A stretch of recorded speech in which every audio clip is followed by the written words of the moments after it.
William Ruto, leaders supporting him, and their supporters have been on record saying, hawakuli barabara.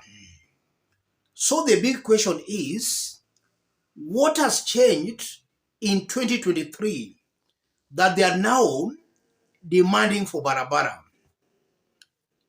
In this video, I want us to have a look at a clip from Gatundu North constituency, Kiambu County. The clip is going to inform the basis of our analysis in this video right now.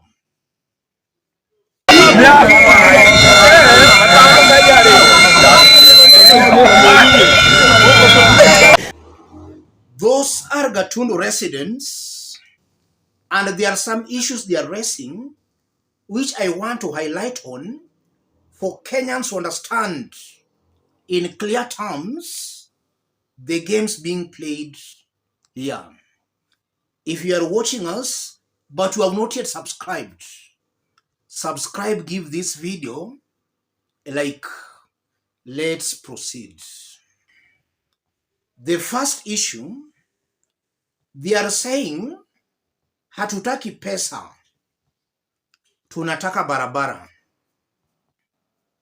That's what those people are saying. It appears the ground in Gatundu, or rather on the mountain, the ground seems to be waking up now. If you look on how William Ruto campaigned, Ruto and his team, how they campaigned on the mountain, it was basically about attacking Raila Odinga and giving out of handouts. They go abusing Raila Odinga, after which they give, or rather distribute, foodstuffs. It's coming out clearly to me that that style of politics is now becoming outdated. Any leader on the mountain who will still rely on that for his or her re-election might find the ground very, very hostile. That same strategy of handouts, tokenism, William Ruto perfected it last year, and their supporters were equally encouraging him to do that. I've always maintained that in the absence of Raila Odinga, most of these Mount Kenya leaders, they don't have any issue to tell the people, because largely Raila Odinga was their issue. Raila was there. All their campaigns were revolving around Raila Odinga. Without Raila Odinga, they don't have anything to offer. I'm seeing hard times for most of these leaders on the mountain. It appears that even though the mountain ground might still be asleep, a good number are waking up to the reality that politics of tokenism cannot take them anywhere. They need real development. And then secondly, I'm seeing they are saying Ruto was there. In fact, he held a very big political rally where he promised that immediately upon leaving, that road was to be tarmacked. Till now, the road has not been tarmacked.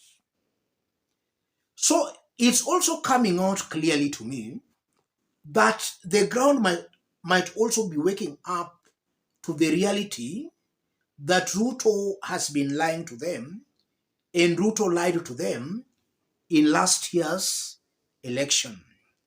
And William Ruto's nature of constantly lying is now catching up with him. As the president, he went there and promised roads, rather to tarmac that road. Till today, the road has not been tarmacked.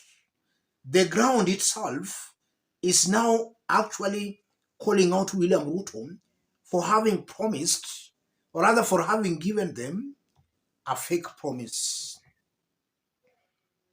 And William Ruto has promised so many things across the country. He has been in Nyanza giving promises, Luyaland at the coast, and most of those promises he has been making, he has actually not fulfilled any. Across the country, William Ruto is now being exposed as a liar. And that will work negatively against his future political endeavors. The lies are catching up with him and they will augur very negatively for him. Above all, I'm seeing a politically naive people, a very inexperienced people. If it's now they're realizing that politics of tokenism cannot take them anywhere, then I'm seeing a people who are still asleep. Most parts of the country or knew that.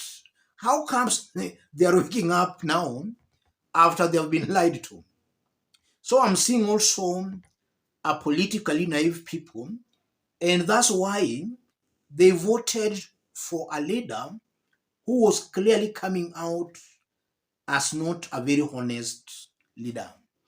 As other parts of the country knew that Ruto could not be trusted, they trusted William Ruto blindly. Now they are crying out for help. A very naive population. As I conclude, if you look on how, as you know, leaders who are joining William Ruto are campaigning, they are also adopting Ruto's strategy of giving out tokens.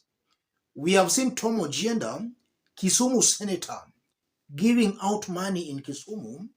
We have seen Jalango paying some fares in Langata and even giving unga in Langata.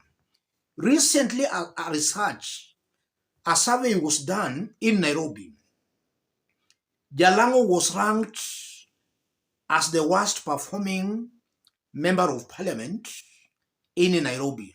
So it's also coming out clearly that Kenyans are no longer interested in politics of tokenism. Or if at all you have to play that politics of tokenism, then you must combine it with the development. Not just there distributing money, but on the ground, there is nothing happening.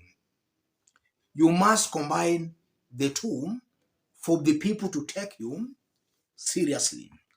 Let me stop it there, ladies and gentlemen. In case you are watching us, but you have not yet subscribed, subscribe, give this video a like. And to any other person who may want to support our forum, for the forum to continue growing strong and stronger, feel free to channel any kind of a support to that number below. Let's meet in our next analysis. Thank you. God bless you. God bless Kenya.